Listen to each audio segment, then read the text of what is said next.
जय भीम दोस्तों, नमो बुद्धाय। आज फिर से वही पुराने सवालों के साथ फिर से आपका स्वागत करता हूँ आइडियाज़ बुलेट प्रूफ में।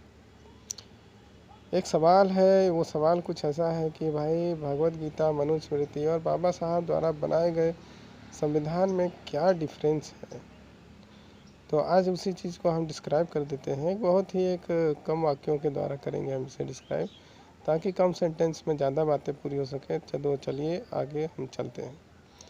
तो पहली बात है कि जो मनुस्मृति है या भगवत गीता है, ये अक्सर क्या करती है, इनइक्वालिटी को हमेशा ही प्रदर्शित करती है। वो हमेशा मानव के प्रति झगड़ा लगाने का कोशिश करने का काम करती है, और किसी भी व्यक्ति को एक दूसरे से ऊंच और नीच की जो प्रथा है वो मनुस्मृति या भगवत गीता या रामचरितमानस में साफ साफ दिखता है। जबकि बाबा साहब अम्बेडकर द्वारा जो रचित संविधान है, उसमें इक्वालिटी, फैटर्निटी, इंडिपेंडेंट, ये सारी चीज़ों का पूर्ण रूप से ध्यान दिया गया है, ताकि यहाँ इस देश में रहने वाले सभी नागरिकों को समान दर्जा और समान अधिकार मिले, ताकि जो वंचित हैं, जो उसके जो योग्य हैं कि जो वो लाभ उठा सकें, उनके लिए भी विशेष प्रावधान किया गया है। जो आर्थिक रूप से कमज़ोर हो, राजनीतिक रूप से कमज़ोर हो, जिन्हें सताया गया हो चाहे दबाया गया हो।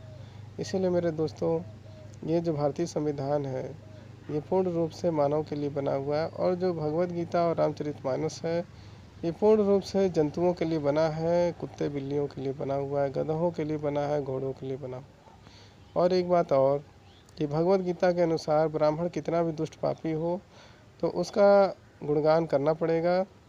अगर ब्राह्मण जितना भी दुष्ट पापी हो, यदि कोई शूद्र बुजुर्ग हो तब भी उसका पैर छुएगा, चाहे वो ठाकुर हो चाहे बनिया हो, इनको भी पैर छूना पड़ेगा। ठीक। और दूसरी बात कि बाबा साहब के दिए हुए संविधान में आप ये चीज़ देख सकते हैं कि कोई भी व्यक्ति दुष्ट हो, पापी हो, उसे तुरंत सज़ा मिलती है और उसके लिए एक प्रावधान है। और इसमें ये नहीं कि ब्राह्मण यदि अगर किसी को किसी भी प्रकार से अगर किसी को भी कुंठित करे, किसी को बेइज्जती करे, तो उसके लिए सज़ा नहीं बना है। आपको उसका पैर नहीं छूना है, तुरंत थाने में जाना है और उसके खिलाफ़ FIR करेंगे और तुरंत ही उस ब्राह्मण को सज़ा होगी। तो ये बाबा साहब का संविधान है मेरे दोस्तों, ये कभी भी कमज़ोर नहीं हो सकता है। ये हमेशा ही देशवासियों के हित में रहा है।